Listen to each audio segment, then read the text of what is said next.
ఈ టైం వరకు నీవు భూమి మీద ఉండి రావాలి. నీకు పుట్టుక, బాల్యం, యవ్వనం, మధ్య వయస్సు, వృద్ధాప్యం ఒకవేళ నీకు అన్నీ ఇస్తాడేమో, కానీ కొందరికి బాల్యం ఒకటే ఇస్తాడు, కొందరికి యవ్వనం వరకు ఇస్తాడు, కొందరికి పిల్లల్ని చూసే ధన్యత ఇవ్వడు, కొందరికి అది దేవుని చిత్తం, ఆయన ఇష్టం. దానిని మనం ఎదురు తిరిగి ప్రశ్నించలేం. కానీ మట్టుకు అన్న ద్వారా ఒక ప్రశ్న, ఆయనైతే వెళ్ళి పరలోకంలో ఉన్నాడు. నా శరీరము తిని నా రక్తము త్రాగువాడు నిత్య జీవము కలవాడు, ఆయన నామమందు విశ్వాసముంచువాడు నిత్య జీవం గలవాడు. ఆయన నిత్యత్వంలో ఉన్నాడు. భూమి మీద శ్రమలు, బాధలు, ఇబ్బందులు, కష్టం, తినకపోతే కడుపు మంట, తింటే రోగాల పంట, శరీరంలో ఈ నానా రకాలు. కానీ పరలోకంలో ఇవేవి ఉండవు. అందుకే చనిపోయే వాళ్ళు సమస్యలతో కొన్నిసార్లు సూసైడ్ అటెంప్ట్ చేసుకుంటుంటారు. చనిపోతే ఈ బాధలు తప్పుతాయని చనిపోతుంటారు కొంతమంది. రియాలిటీ వారికి తెలియదు. చనిపోతే స్టార్ట్ అవుతుంది. నమ్మిన వారికి చనిపోతే సుఖం స్టార్ట్ అవుతుంది. నమ్మకుండా చనిపోయే వారికి అక్కడ ప్రారంభమవుతాయి శ్రమలు. నువ్వు ఏ కేటగిరీకి చెందిన వాడివి? నమ్మిన తర్వాత దేవుని కొరకు బ్రతికే కేటగిరీలో ఉన్నవా? ఈ సమస్యలు, ఈ కష్టాలు, ఈ నష్టాలు ఇట్లనే ఉంటాయి, చచ్చిపోతే పీడ విరుగుతుందని చనిపోవడానికి డిసైడ్ అయ్యి నిత్య నరకంలోనికి వెళ్తావో నీ ముందు చాయిస్. అయితే ఇదంతా అక్క జ్ఞాపకం చేసిన విషయాలు మరలా మనసులో మెదులుతుంటే మేము ముందు ఉంచాను.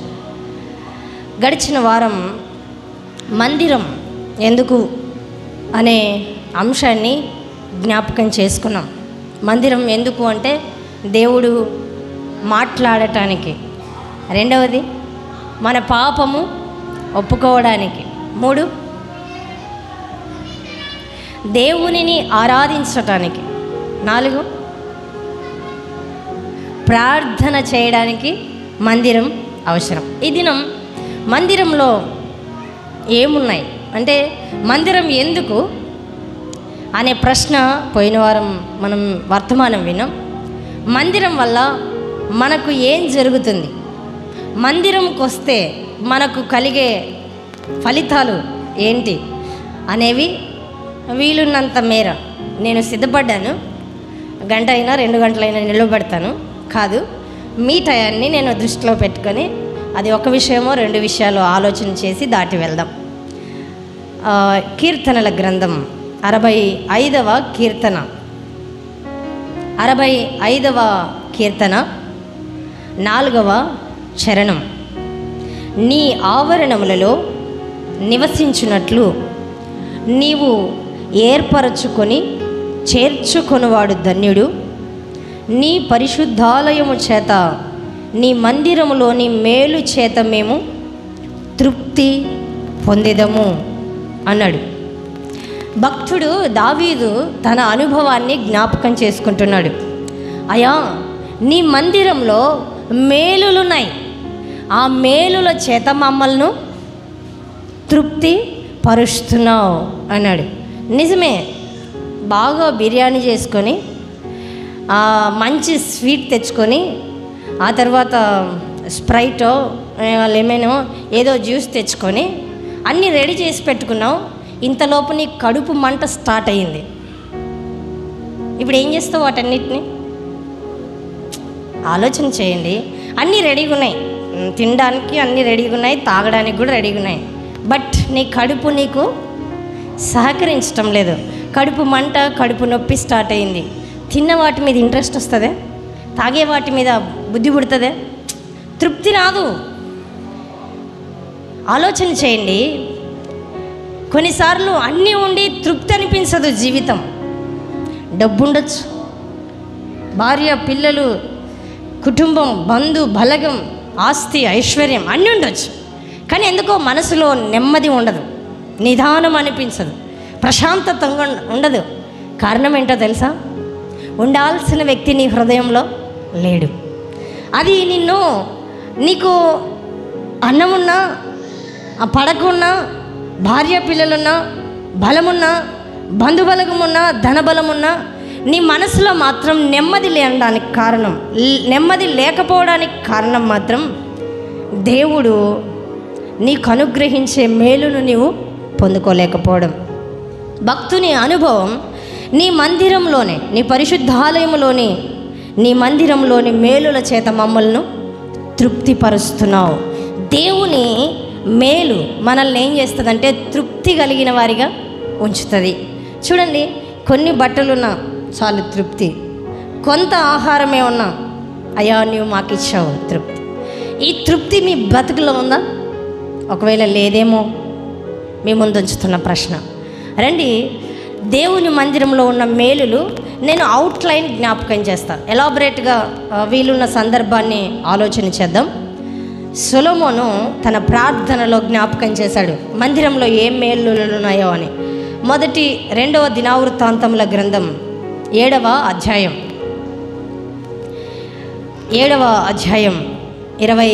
22వ వచనం. ఎవడైనను తన పొరుగు వాని ఎడల తప్పు చేసినప్పుడు అతని చేత ప్రమాణము చేయించుకొనుటకై అతని మీద ఒట్టు పెట్టబడి, ఆ ఒట్టు ఈ మందిరమందుండు నీ బలిపీఠం ఎదుటికి వచ్చినప్పుడు నీవు ఆకాశమందు విని నీ దాసులకు న్యాయము తీర్చి హాని చేసిన వాని తల మీదికి శిక్ష రప్పించి నీతిపరుని నీతి చొప్పున వానికిచ్చి వాని నీతి నిర్ధారణ చేయుము. ప్రార్థన ప్రారంభించాడు సొలొమోన్. మందిరంని ప్రతిష్ఠించి మందిరం ముందు మోకాళ్ళేసి ప్రార్థన చేస్తున్నాడు. ఈ అంశాలను జ్ఞాపకం చేస్తున్నాడు. అయ్యా, నీ మందిరం ఎదుటికి ఎవడైనా వచ్చి ఒకవేళ వాడు అన్యాయం చేత బాధపడుతున్నాడేమో, ఈ మందిరం తట్టు తిరిగి ప్రార్థన చేస్తే వానికి నీవు న్యాయము చేయి అని ప్రార్థన చేశాడు. దానికి ప్రభు ఏమని జవాబిచ్చాడు చూడండి. 7వ అధ్యాయం 12వ వచనం. అప్పుడు యెహోవా రాత్రి యందు, 2వ దినవృత్తాంతములు 7:12, మరొక జ్యేష్ఠికి వెళ్ళకండి. అప్పుడు యెహోవా రాత్రి యందు సొలొమోనుకు ప్రత్యక్షమై ఇలాగూ సెలవిచ్చెను, నేను నీ విన్నపమును అంగీకరించి ఈ స్థలమున నాకు బలులు అర్పించు మందిరముగా కోరుకుంటుని. దేవుడు ముందు ఇంచుమించు 17-18 వచనాల వరకు నేను ఉంటాను, నా కనుదృష్టి నా మనసు ఇక్కడ ఉంచుతాను అని చెప్పాడు. సొలొమోను ప్రార్థనకు దేవుడు ఆమేన్ అన్నాడు. ఎవరైనా అన్యాయం చేత దేవుని మందిరంకి వచ్చి ఆయన తట్టు చేతులెత్తి అయ్యా నేను అన్యాయం చేత బాధపడుతున్నాను, నాకు న్యాయం తీర్చవా అంటే దేవుని మందిరంలో ఏముంది? న్యాయము తీర్చే దేవుడు ఉన్నాడు. నీకేదైనా అన్యాయము జరిగిందేమో, నీ జీవితంలో నీ చుట్టూ ఉన్నవారు, నీ కుటుంబ సభ్యులు, నీ చుట్టూ ఉన్న పరిస్థితులు నిన్ను అన్యాయపు పరిస్థితుల్లోనికి నెట్టాయేమో. అయితే వినండి, దేవుని మందిరంలో మేలుంది. ఏ మేలు తెలుసా? నీకు న్యాయం చేసే దేవుడు మేలు చేయడానికి సిద్ధంగా ఉన్నాడు. ఖచ్చితంగా లూకాసు వార్త 18:7వ వచనంలో దేవుడు తాను ఏర్పాటు చేసుకున్న వారి విషయమై న్యాయం చేయక మానునా. మనల్ని దేవుడు ఏర్పాటు చేసుకున్నాడు, నీకు నాకు న్యాయం చేయడం. లోకస్తులు అన్యాయస్తులేమో, కానీ దేవుడు న్యాయవంతుడు. మొదటి మేలు, అన్యాయం చేత మనం బాధపడుతుంటే దేవుని మందిరానికి వచ్చి దేవుని వైపు చేతులెత్తి ప్రార్థన చేస్తే దేవుడు ఏం చేస్తాడు? న్యాయం చేస్తాడు. కోర్టులో న్యాయాలు దొరకకపోవచ్చు, పోలీస్ స్టేషన్లో నీకు సేఫ్ దొరకకపోవచ్చు, నీ చుట్టూ బంధుమిత్రుల దగ్గర, చుట్టాల దగ్గర నీకు ఆదరణ దొరకకపోవచ్చు, కానీ దేవుని దగ్గర ఏముంది? నీకు న్యాయం చేసే దేవుడు నీకు దగ్గరగా ఉన్నాడు. మందిరం వల్ల మేలు కలిగేది. నీవు ఒకవేళ అన్యాయం జరిగింపబడి ఉన్నావేమో, దేవుడు న్యాయం తీర్చగలడు. దేవుని మందిరానికి వచ్చి ఆయన తట్టు చేతులు చాపి ప్రార్థన చేస్తే ఆయన న్యాయం తీరుస్తాడు. రెండవది చూడండి, 24వ వచనం, 2వ దినవృత్తాంతంలో 7:24. నీ జనులైన ఇశ్రాయేలీయులు నీ దృష్టి ఎదుట పాపము చేసిన వారై తమ శత్రువుల బలమునకు నిలువలేక పడిపోయినప్పుడు వారు నీ యొద్దకు తిరిగి వచ్చి నీ నామమును ఒప్పుకొని ఈ మందిరమునందు నీ సన్నిధిని ప్రార్థించి విన్నపము చేసిన ఎడల ఆకాశమందు నీవు విని నీ జనులైన ఇజ్రాయేలు చేసిన పాపమును క్షమించి వారికిని వారి పితరులకు నీవిచ్చిన దేశమున వారిని మరలా రప్పించదువుగాక.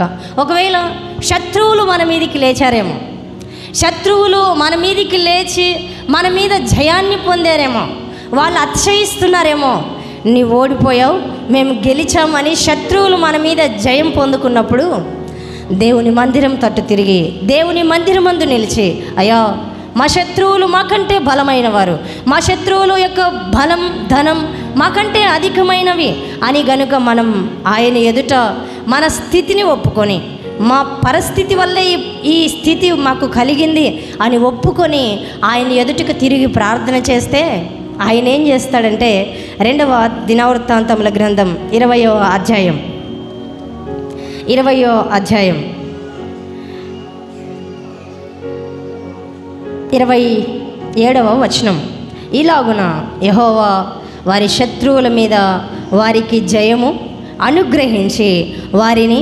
సంతోషపరచెను గనుక యెరూషలేమునకు ఉత్సవముతో మరలవలెనని యూదావారును యెరూషలేం వారును వారందరికీ ముందు యెహోషాపాతును సాగి వెళ్ళిరి.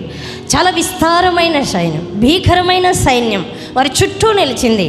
ఒక్క ప్రార్థన చేశాడు. చూడండి 12వ వచనం 20:12, మా దేవా నీవు వారికి తీర్పు తీర్చవా? మా మీదికి వచ్చి ఈ గొప్ప సైన్యంతో యుద్ధం చేయుటకు మాకు శక్తి చాలదు, ఏమీ చేయుటకు మాకు తోచదు, నీవే మాకు దిక్కు అని ప్రార్థించగా దేవుడు ఏం చేశాడు? శత్రువులను ఓడించి వారికి జయమిచ్చాడు. దేవుని మందిరంలో ఏముందంటే శత్రువుల మీద మనకు జయ జీవితాన్ని ఇస్తాడు. మొదటిది, అన్యాయాన్ని ఒకవేళ సహిస్తూ ఉంటే దేవుడు న్యాయం తీర్చగలిగిన వాడు. రెండవది, ఒకవేళ శత్రువులు మన మీదకి లేచి మన మీద దాడి చేస్తూ ఉంటే ఆయన వాటిలో నుండి కూడా, శత్రువు చేతిలో నుండి కూడా మనకేమిస్తాడు? జయాన్ని ఇస్తాడు. విజయోత్సవంతో మమ్మను ఊరేగించుచున్న దేవునికి స్తోత్రం అని చెప్పాడు పౌలు.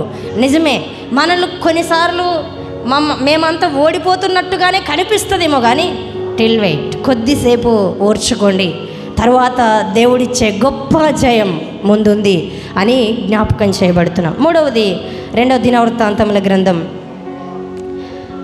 7వ అధ్యాయం 28వ వచనం, దేశమునందు కరువు కానీ తెగులు కానీ కనబడినప్పుడైనను, గాడ్పు దెబ్బ కానీ చిత్తపట్టుట కానీ తగిలినప్పుడైనను, మిడతలు కానీ చీడ పురుగులు కానీ దండు దిగినప్పుడుగానైనను, వారి శత్రువులు వారి దేశపు పట్టణములలో వారిని ముట్టడి వేసినప్పుడైనను, ఏ బాధ కానీ రోగము కానీ వచ్చినప్పుడైనను, ఎవడైనను ఇజ్రాయేలీలకు ఈ జనులందరూ నీ జనులందరూ కలిసి అయినను నొప్పి కానీ కష్టము కానీ అనుభవించుచు ఈ మందిరము తట్టు చేతులు చాపి చేయు విన్నపములన్నీయు ప్రార్థనలన్నీయు నీ నివాస స్థలమైన ఆకాశము నుండి నీవు ఆలకించి క్షమించి, నీవు మా పితరులకిచ్చిన దేశమందు వారు తమ జీవిత కాలమంతయు నీ యందు భయభక్తులు కలిగి నీ మార్గములలో నడుచునట్లుగా వారి హృదయములను ఎరిగియున్న నీవు వారి సకల ప్రవర్తనకు తగినట్లు ప్రతిఫలమును దయచేయుదువుగాక. నీవొక్కడివే మానవుల హృదయములను ఎరిగిన వాడువు కదా అన్నాడు. ఒకవేళ పంట పొలాలకు చీడ పురుగులు గడ్డాయేమో, లేదా పంటల మీదకి దాడి చేసాయేమో, లేదా నీ శరీరం మీదకి రోగం దాడి చేసిందేమో, నీ జనుల మధ్యలో రోగము నొప్పి బాధ దాడి చేసిందేమో. అయితే ఇలాంటి పరిస్థితుల్లో ఉన్నప్పుడు మందిరం తట్టు తిరిగి మందిరంలో నిలిచి ప్రార్థన చేస్తే దేవుడు వారి వారి ప్రవర్తనను బట్టి వారికి ప్రతిఫలం ఇస్తాడు అని ఉంది. మూడవది, ఇలా జ్ఞాపకం చేస్తాం, నీ శరీరం గుండా ఏ బాధ, ఏ వేదన, ఏ నష్టము, ఏ ఇబ్బందిని ఇబ్బంది పెడుతూ ఉందేమో, కానీ మందిరం తట్టు తిరిగి మందిరంలో చేరి నీ ప్రార్థనను దేవునికి అడిగితే, నీ ప్రార్థనను దేవునికి చెబితే ఆయన నీ ప్రార్థనను విని నీ స్థితిని బాగు చేస్తాడు. మత్తయి సువార్త, మార్కు సువార్త, లూకా సువార్త, ఈ 3 సువార్తల్లో మీరు తరచి చూసిన కుంటివారు, గుడ్డివారు, మూకివారు, నానా విధములైన రోగముల చేత బాధపడుతున్నవారు, నానా రకాల దయ్యాల చేత ఇబ్బంది పీడింపబడుతున్నవారు, వీరందరూ ఆయన ఎదుటికి వచ్చి ఏమయ్యారు? బాగయ్యారు. అవును, ఆయన చేయలేనిదంటూ ఏది లేదు. కానీ ఆయన చేయదలిస్తే సమస్తము చేయగలడు. ఆయన సన్నిధిలో న్యాయం చేస్తాడు. ఆయన సన్నిధిలో శత్రువుల మీద జయమిస్తాడు. ఆయన మందిరంలో నీ రోగం, నీ బాధ, నీ సమస్య, వాటి మీద నీకు ప్రతిఫలాన్ని, వాటి వలన కలిగే ఇబ్బంది నిన్ను తాకకుండా నీకు క్షేమాన్ని ఇస్తాడు. లాస్ట్ దాని మీద నా ఫోకస్ పెట్టాలన్నది నా ఆలోచన. రండి, ఇదొక్క మాట నేను జ్ఞాపకం చేసి ప్రార్థన చేస్తాను. 37వ వచనం, 2వ దినవృత్తాంతముల గ్రంథం 7:37. వారు చెరకుపోయిన దేశమందు బుద్ధి తెచ్చుకొని మనసు త్రిప్పుకొని, మేము పాపము చేసితిమి, దోషులమైతిమి, భక్తిహీనముగా నడిచితిమి అని ఒప్పుకొని, తాము చెరలోనున్న దేశమందు పూర్ణ హృదయముతోనూ పూర్ణాత్మతోనూ నీ యొద్దకు మల్లుకొని, తమ పితరులకు నీవిచ్చిన తమ దేశం మీదికి, నీవు కోరుకొనిన ఈ పట్టణము మీదికి, నీ నామ ఘనత కొరకు నేను కట్టించిన ఈ మందిరము మీదికి మనసు త్రిప్పి విన్నపము చేసిన ఎడల, నీ నివాస స్థలమైన ఆకాశము నుండి నీవు వారిని విన్నపములను ప్రార్థనను ఆలకించి వారి కార్యమును నిర్వహించి నీ దృష్టి ఎదుట పాపము చేసిన నీ జనులను క్షమించుదువుగాక. ఈ సమయం ముందు వాటన్నిటికంటే ఈ పాయింట్ చాలా ముఖ్యమైనది. వారు పాపము చేసి, దోషము చేసి, భక్తిహీనులై నీ నామమును విసర్జించి లోకంలోకి వెళ్ళిపోయారేమో. ఒకవేళ అట్టి వారు ఎవరైనా మీలో ఉన్నారేమో. దేవుణ్ణి విడిచిపెట్టి పాపాన్ని హత్తుకొని, పాపాన్ని పట్టుకొని, పాపంతో చెలగాటమాడుతున్నారేమో. ఒకవేళ పాపము నిన్ను పట్టుకుందేమో, పాపం పట్టుకొని నలగొడుతుందేమో నిన్ను. నీకొచ్చిన రోగానికి కారణం నీ పాపమేమో, నీకొచ్చిన ఆర్థిక సమస్యకు నీ పాపమే కారణమేమో, నీకొచ్చిన శత్రువు జయం, నీ మీదకి వచ్చిన శత్రువు జయం ఒకవేళ నీ పాపం వల్లేమో. అయితే నీ పాపం వలన నీ మీదికి ఇన్ని వచ్చినప్పుడు చిన్న కొడుకు బుద్ధి వచ్చినప్పుడు ఏం చేశాడు?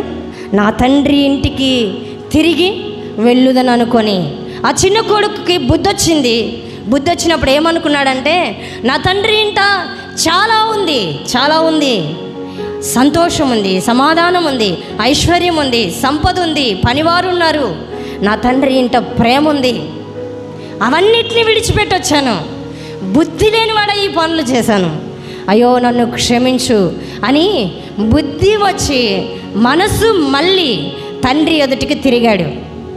ఈ సమయంలో ప్రియతల్లి, ప్రియతండ్రి, తమ్ముడు, చెల్లి, నీ పాపం నిన్ను పట్టుకోక తప్పదు. ఖచ్చితంగా జ్ఞాపకం చేస్తున్నాను.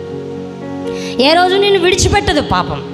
నీవిప్పుడు కొద్దిసేపు సంతోషం కొరకు పాపంతో స్నేహం చేస్తున్నావేమో, కొద్దిసేపు ఆనందం కొరకు పాపంతో సహవాసం చేస్తున్నావేమో. ఖచ్చితంగా పాపము కాటు వేయక తప్పదు, దాని ప్రతిఫలాన్ని నీవు పొందుకోక తప్పదు. అయితే భక్తుని అనుభవంలో నుండి చెబుతూ ఉన్నాడు, ఎవరైనా అలాంటి స్థితిలో ఉండి నీ నామము తట్టు తిరిగి, నీ సన్నిధి తట్టు తిరిగి, నీ మందిరం వైపు తిరిగి, అయ్యా మేము పాపము చేశాము, మా పాపములను క్షమించవా, మేము దోషము చేశాము, నీకే విరోధంగా, నీకే వెనుదిరిగి వెళ్ళిపోయాం, నీవంటే ఇష్టం లేని వారిగా, నీ మందిరం అంటే పట్టని వారిగా, నీ వాక్యం అంటే గిట్టని వారిగా, నీతో సహవాసం చేయాలంటే బోర్ కొట్టిన వారిగా ఉన్నామయ్యా, మమ్మల్ని మన్నించు, మమ్మల్ని క్షమించు. నిన్ను విడిచిపెట్టాం. పాపం ఏం పాపం? దేవుణ్ణి విడిచిపెడితే ప్రార్థన చేయకపోవడం పాపం, దేవుడు చెప్పినది చేయకపోవడం పాపం, చెయ్యి అన్నది చేయకుండా ఉండడం పాపం. దేంతో స్నేహం చేస్తున్నావు? దేవునికి వ్యతిరేకంగా ఎన్ని మార్గాలలో ప్రయాణం చేస్తున్నావో కదా నీవు. నీ నోటి నుండి వచ్చే మాట పాపానికి కారణం కాదా? నీవు చూస్తున్నవి నిన్ను పాపంలోనికి నెడుతున్నవి కాదా?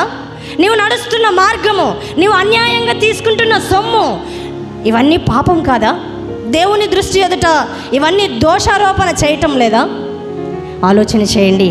ఒకవేళ ఈ స్థితిలో ఉంటే, అలాగే వెళ్ళిపోతే అమ్మాయ, ఒకవేళ నువ్వు దారిలో వెళ్ళిపోతుంటేనే దేవుడు నిన్ను పిలిస్తే నువ్వు నిత్య నరకానికి వెళ్ళిపోతావు. ఈ మాటలు విన్నా ఇంకా చెవి ఎక్కకుండా, ఈ మాటలు వింటున్నా భయం లేకుండా నీవు ఒకవేళ నీ మనసును కఠినపరచుకుంటూ ఉంటే ఇదే వాయిస్ దేవుడు పరలోకంలో రికార్డ్ చేస్తాడు. నీ ముందు ఇన్ని మాటలు వినిపించా నీ మనసులో ఏ మెలికలు కదలలేదు అని ఆలోచన చేయండి. ఒకవేళ దేవునికి విరోధంగా పాపంతో ఉన్నావేమో, ఒకవేళ ఈ సమయం ముందు అయ్యా నా పాపమును క్షమించు, నేను మనసు మార్చుకుంటాను, నా పూర్ణ హృదయముతో, నా పూర్ణ ఆత్మతో, నా పూర్ణ మనస్సుతో నీ వైపుకే తిరుగుతాను, నన్ను క్షమించవా, నా స్థితిని మార్చవా, నా పరిస్థితిని సరిచేయవా. నేను అవి చేయకూడదు అనుకుంటున్నా, కానీ ఎందుకో ఆ పనులే చేస్తాను. నేను నీ సన్నిధిలో ఉండాలనుకుంటున్నా, కానీ ఉండలేకపోతున్నా. నీ సన్నిధానంలో బ్రతకాలని ఆశపడుతున్నా, కానీ బ్రతకలేని దౌర్భాగ్యమైన స్థితిలో ఉన్న నా పరిస్థితిని చక్కపరచవా, నా పరిస్థితిని సరిచేసి నీకు ఇష్టంగా మార్చవా అని దేవుణ్ణి అడిగితే నీ మార్చగలిగిన దేవుడు ఈ దేవుడు. వస్తావా? దేవుని తట్టు తిరుగుతావా? నీ పాపం ఒప్పుకుంటావా? అయ్యా నా పాపము క్షమించవా, నా దోషము మన్నించవా, నా అతిక్రమం బట్టే నాకు ఈ రోగం వచ్చింది, నా పాపమును బట్టే నా కుటుంబంలో ఈ సమస్యలు ఉన్నాయి, నా పాపమును బట్టే నా పొలంలో పంటలు పండటం లేదు, నా పాపమును బట్టి నా కుటుంబ సభ్యుల మధ్యలో సమాధానం లేదు.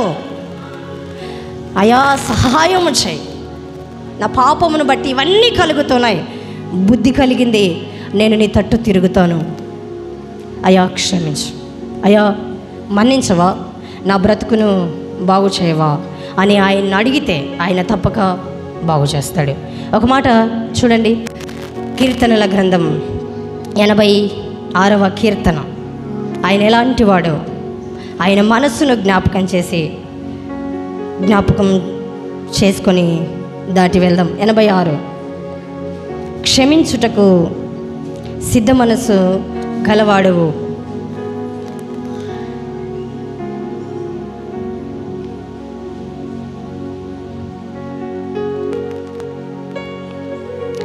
137వ కీర్తన.